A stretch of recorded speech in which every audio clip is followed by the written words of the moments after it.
I watched the Spider-Man Into the Spider-Verse in the Japanese dub, and I've got to say, it's very, very good. If you're wondering why I started to watch the Japanese dub of Into the Spider-Verse, it's because I wanted to see how good the uh, translation was. Not to say, like, I understand Japanese to a fluent degree, but um, call it fortunate or not, or me being a nerd, but the reason why I can understand Japanese to a certain level without subtitles and whatnot is because I've been watching stuff like Kamen Rider ever since I was a kid, so I just have like an intuitive sense on what they're generally saying. I'll understand like simple enough sentences, but anything too complicated I won't, but because I've sort of memorized all the Into the Spider-Verse dialogue to enough of a degree, listening to it, I'm like reminded of like,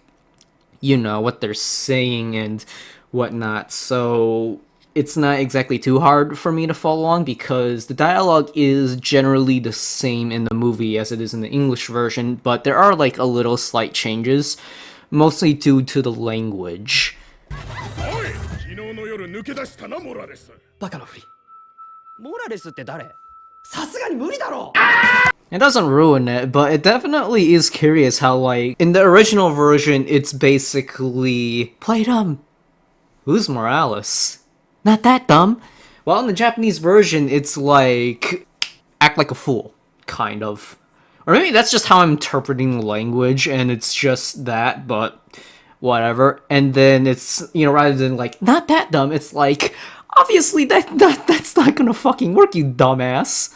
And again, the dialogue doesn't change the fundamentals of the story at all. Something which can't really be said about Western localizations and whatnot. Derp, derp. Among other localizations, but, apparently sticking to the heart of a story is very difficult for most people, so I felt like I should probably point it out. But again, I really do find it fascinating how some of the dialogue has to really change because in English we can say stuff like, I don't know, it's very, very, I don't know how to put it, but it's just neat seeing the differences in how to use language and how to, express ideas differently because, like, you have to express certain ideas differently and with, not just different words, but also the different grammatical structures, the vocabulary, and what you can, really use while still making sense.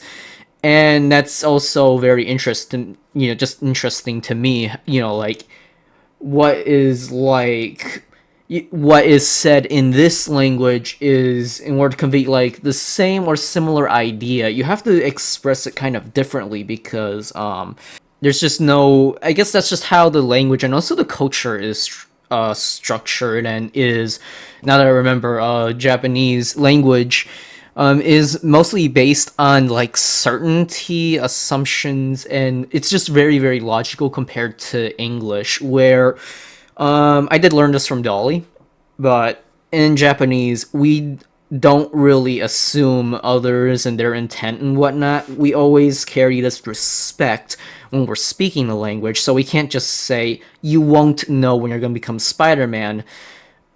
We have to say, I don't know. I don't know, so I can't, and it would actually take longer for me to say.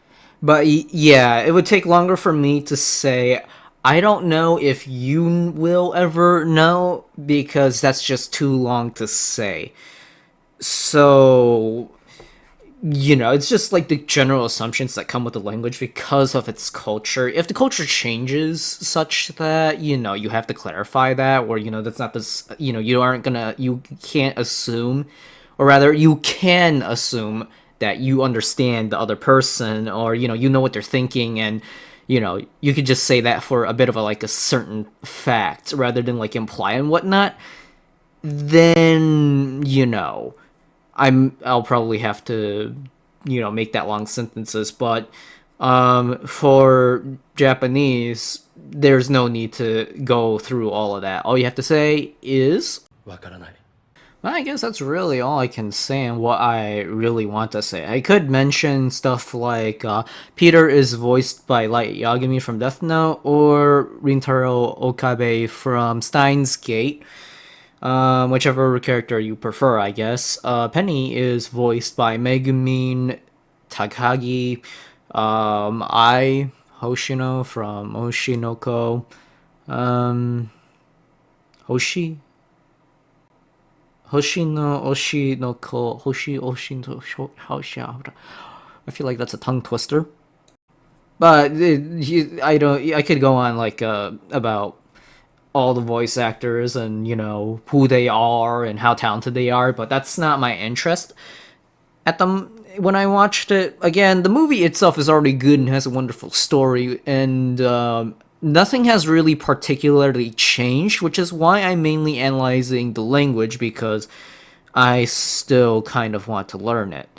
I'm still not good at it, and I've put it off for like literal months now, but I, I can still appreciate it. I don't know if I'm allowed to because I'm a slacker, but I mean, I appreciate it. Fuck are you guys gonna do about it?